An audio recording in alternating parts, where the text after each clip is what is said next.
सुंदरबन राज्य में सब ठीक ठाक चल रहा था। राज्य का राजा होने की सारी जिम्मेदारियां अच्छे से निभा रहे थे। राजा के निडर होने की वजह से बाकी सारी आवाम अपने आप को सुरक्षित महसूस किया करती थी। राजा की एक बेटी थी जिसका नाम मारिया था। वह बहुत घमंड और नकचढ़ी थी। उसे राजा की बेटी होने पर बहुत घमंड था। राजा की और कोई संतान नहीं थी जिस पर वह अपने राज्य का सारा भार सौंप सकता था। अजी क्या हुआ? आप किस बारे में इतना सोच रहे हो? आप तो बहुत ही ज्यादा चिंतित लग रहे हैं। अरे कुछ नहीं, मैं बस यही सोच रहा था कि अब मेरी उम्र हो गई है और जब मैं इस दुनिया से चला जाऊंगा तब मेरे जाने के बाद मेरे पीछे मेरे राज्य का क्या होगा। राजा की इतनी बात सुनकर रानी राजा से कहती है, अजी आप ऐसी अनाप शनाप बातें मत किया करो। हम दोनों को अभी बहुत सालों तक जीना है। और रही बात राज्य को संभालने की, तो हमारी बेटी मारिया है ना, वो संभाल लेगी। हमारी बेटी मारिया अब बड़ी जो हो गई है। हमारे राज्य को मुझे तो नहीं लगता मारिया राज्य को संभाल पाएगी, क्योंकि वह बहुत लाड प्यार में बड़ी हुई है। हमने उसे कभी भी किसी भी चीज की कमी महसूस नहीं होने दी और तुमने तो उसे अपने सिर पर चढ़ा रखा है। तुम उसे कभी भी किसी चीज के लिए ना नहीं कहती। जाने दो, आप अभी से इन सब बातों की चिंता मत करो। जब का तब देखा जाएगा।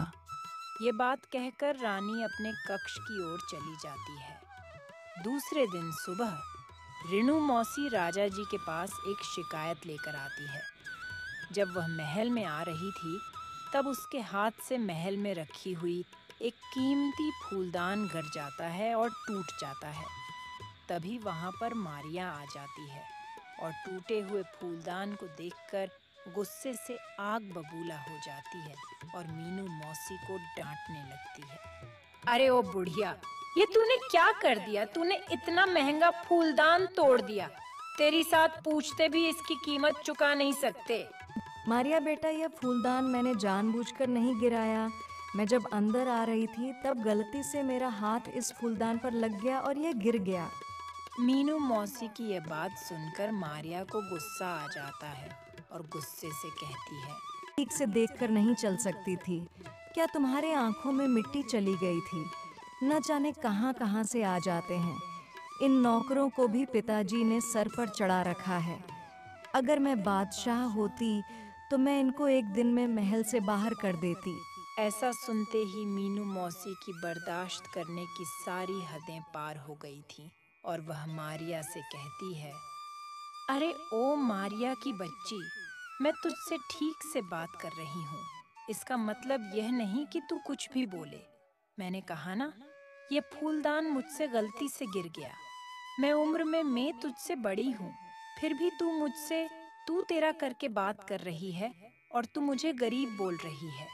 मेरा बस चले तो मैं ऐसे 10 फूलदान एक साथ एक लाइन में लाकर यहाँ पर रख दूँ।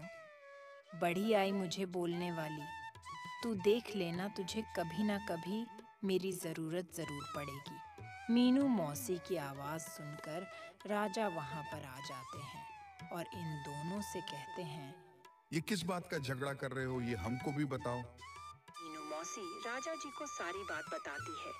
राजा मीनू मौसी की बात सुनकर अपनी बेटी मारिया से कहते हैं, ये तुमने बहुत गलत किया है मीनू। मौसी इस राज्य की सबसे बुजुर्ग महिला है और तुम इनसे बदतमीजी से बात कर रही हो। उन्होंने कहा ना इनसे गलती से गिर गया, फिर भी तुम इनसे बदतमीजी कर रही हो। चलो इनसे माफी मांगो।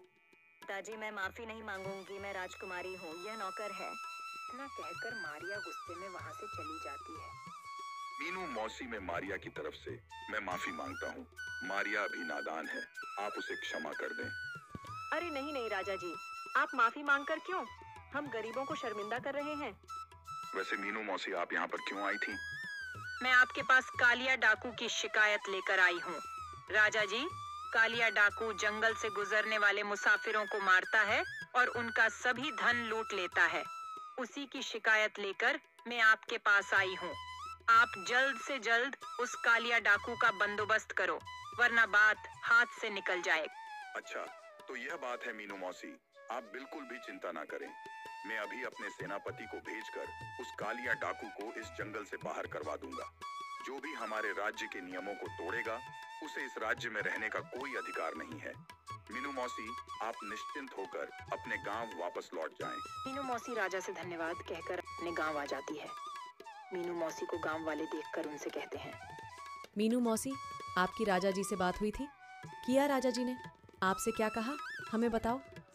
हाँ, मैंने राजा जी से बात करी थी।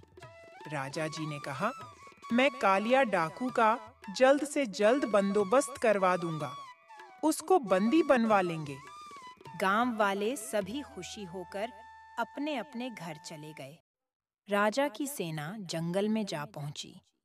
कालिया डाकू ने राजा की सेना को देख लिया और वहां से जान बचाकर भाग गया। मिलते हैं एक और नई वीडियो के साथ। हमारे चैनल को सब्सक्राइब करें और बेल आइकन को प्रेस करें।